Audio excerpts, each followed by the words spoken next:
Cambodia is a country with tremendous heritage and history.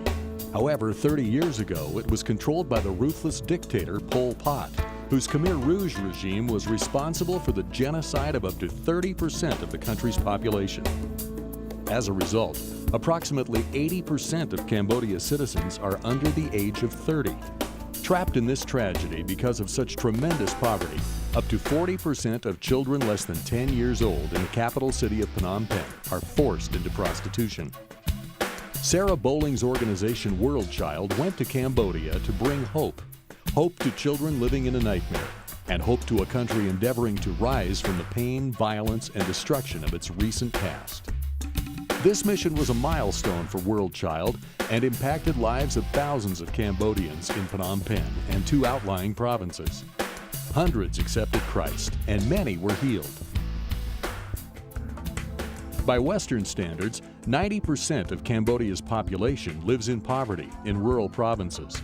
Sarah and her World Child team of 32 travelers trekked to Cambodia's remote villages to touch the lives of people not used to receiving help.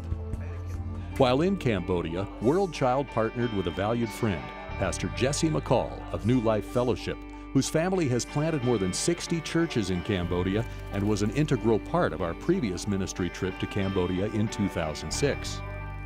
Every week, Pastor Jesse's church buses in hundreds of children from the city garbage dumps to enjoy a day at a place appropriately called the Joy Club. And what a joy it was to see the needy children filing into the club with high hopes for a fun day away from filth and sorrow. It was difficult to see the children go, knowing that as many as 40% of them would work as prostitutes that very evening.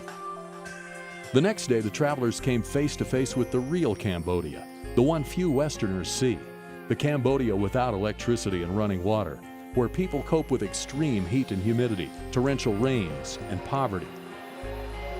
During this part of the trek, the team reached out to people in the outlying villages of Krang Tanog and Samrong Yang. As the travelers began their door-to-door ministry, they quickly realized that this form of evangelism is very effective in Cambodia. To Cambodians, it's a great honor to receive guests into their homes.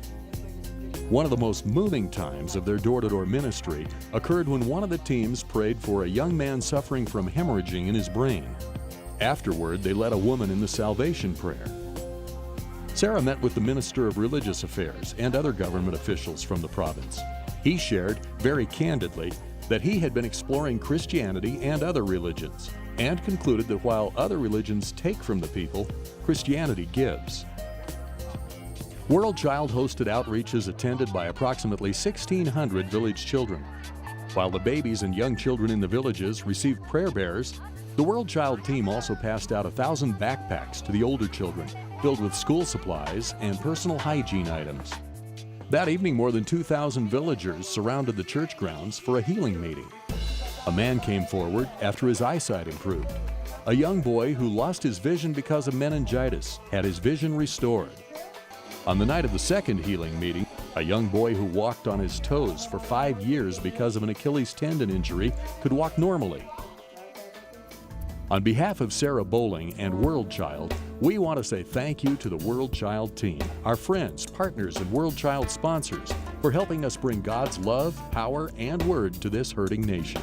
Together, we made a difference. There is nothing impossible for Jesus.